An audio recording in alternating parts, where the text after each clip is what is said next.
The Juicing Masterclass. Get Jay's free juicing ebook. Click the link down below. Now, you know, the largest organ of the body, internal organ, largest organ is your skin, but the largest internal organ of your body is your liver. And I'm making you now a drink to rejuvenate the liver, to cleanse it out. After all, about 5,000 quarts of blood go through the liver every day. And this drink is magnificent for you, and it can build up your hemoglobin, your red blood cells.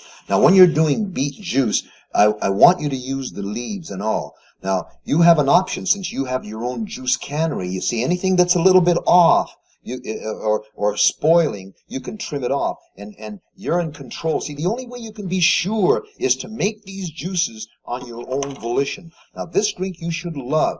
Now, here's your beet. You'll see the redness come out. It's almost like a maroon red. Now, what I'm going to do, I'm going to make you a sensational drink out of beets and apple.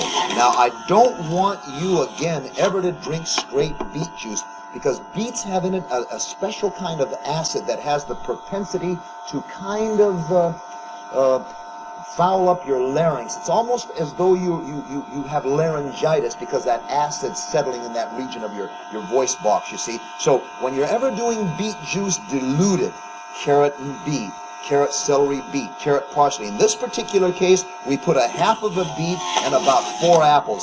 And the pectate, or if you will, the pectin of the apple works in unison with the beet.